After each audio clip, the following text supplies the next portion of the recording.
Vous êtes sur RTL. 7h-9h, RTL Matin. Amandine Bégaud et Yves Calvi. Bonjour Laurent Gérard. Bonjour Yves. Bonjour Mademoiselle Jade. Bonjour Monsieur Calvi, Voilà. Bonjour à tous. Ouais, bonjour Amandine. Ah ben, Bonjour. Amandine, bah oui. Elisabeth Borne et Bruno Le Maire, dès le début de l'automne, ont annoncé des mesures d'économie d'énergie très impopulaires. Mais grâce à un automne très doux, pour l'instant, les Français ne sont pas impactés. De quoi réjouir la Première ministre et son ministre de l'économie. Partons bien sûr à Matignon. Entrez mon petit Bruno. Bonjour Madame la Première ministre. Mais que vois-je? Vous êtes en déshabillé sous votre doudoune sans manches? Je sais que je suis bel homme et que partout dans la rue les filles sont nues et qu'elles se jettent sur moi et s'arrachent ma vertu, mais tout de même. Oui, alors, calmez-vous, mon petit Bruno. Je sens que vous allez encore nous écrire un livre érotique au lieu de vous occuper de votre budget. Ce n'est pas votre charme qui me fait me dévêtir, ce sont tout simplement les températures. D'ailleurs, retirez votre pull à col roulé. Vous êtes rouge cramoisi, c'est ridicule. Je vous remercie Madame la Première ministre. Le réchauffement climatique joue pour nous. Pas besoin de chauffage, donc pas de pénurie. Donc nos concitoyens vont nous plébisciter. Vous allez être enfin aimés des Français, Madame la Première ministre. Vous m'excitez, mon petit Bruno. Moi aussi, je sens que ma courbe de popularité se redresse. J'ai quand même un doute, mon petit Bruno. Si jamais les températures se mettaient à baisser subitement. On dira que c'est la faute de Louis Baudin. Vous connaissez l'adage, quand le sage montre la lune, l'imbécile regarde le doigt.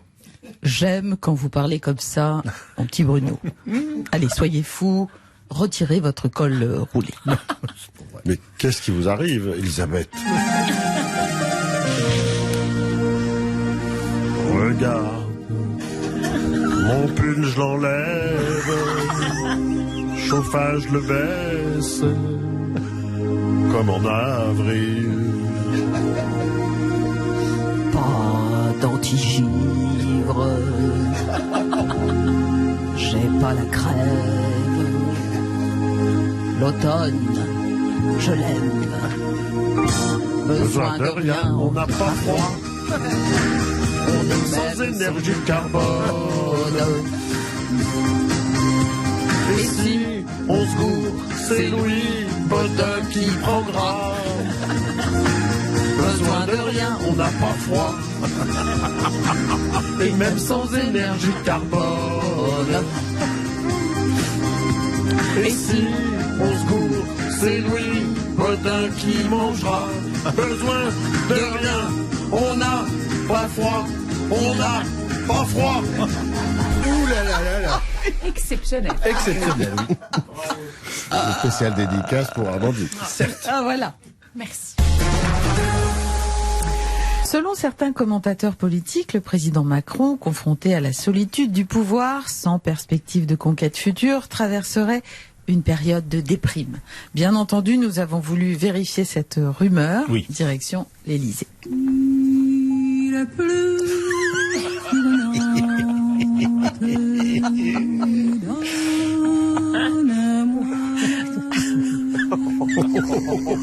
Emmanuel, arrête un peu d'écouter Barbara. Prends une douche et peigne-toi. Tu ressembles à un dessous de bras de Corinne Maziro. Mais à quoi ça sert tout ça? Les Français ils m'aiment pas. T'as pas vu la marche contre la vie chère ce dimanche? Ça a encore bastonné. Et c'est moi qui ai pris cher. Macron t'es foutu. Les citoyens sont dans la rue. Les gens ils me détestent. Ah, encore ce maudit téléphone. Résidence Macron 2, j'écoute. Bonjour, c'est François Langlais à l'appareil. Je voulais m'assurer que vous avez bien reçu mon nouveau livre, Rien ne va, mais...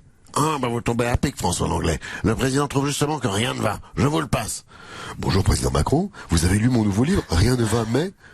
Ah non, François Langlais, j'ai pas encore lu votre livre. Je lis du Annie Ernaux en ce moment, le prix Nobel de littérature. Ça aussi, ça me déprime. En plus, elle aussi, elle a soutenu la marche contre la vie chère de Mélenchon.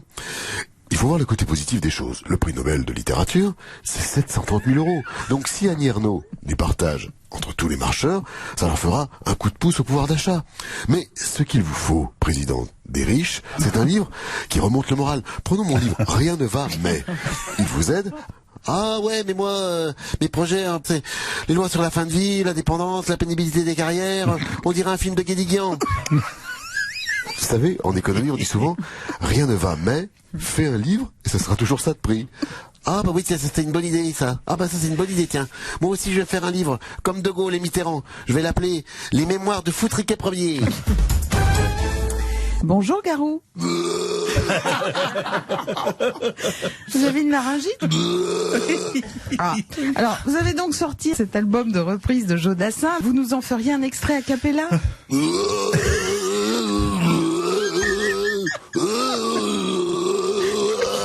C'est ravissant. C'est très joli. Ce serait mieux avec la musique, non? Il y aura aussi les Dalton sur cet album, j'imagine. Ah là, j'ai compris. Je vais considérer ça comme un oui. Un petit extrait?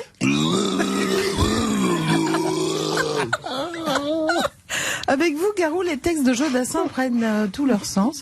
Prenez un strepsil peut-être quand même, on sait jamais. Ah, je vois qu'Étienne Dao entre à son tour dans ce studio. Vous aussi, Étienne, vous allez reprendre du Jodassin?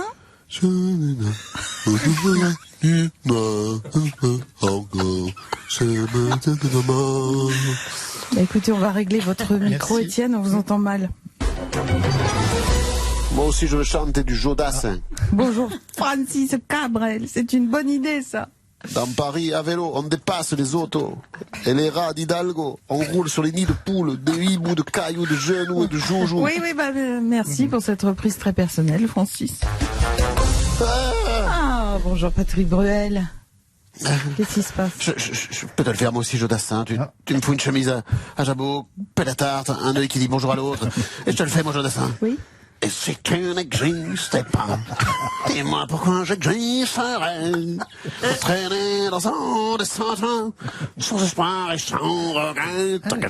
Ouais, merci Patrick. On vous rappellera alors. Ah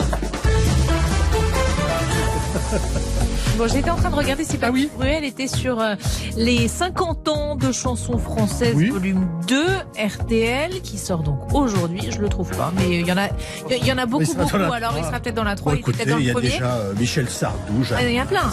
Oui, absolument. Il y a 5 CD Thomas de Dutronc, 100 tubes français Florent Pagny, des années 70 à aujourd'hui. Stéphane Echer. Et alors, tous les auditeurs qui interviennent aujourd'hui à l'antenne recevront ce coffret de 5 disques. Vous appelez le 32 10.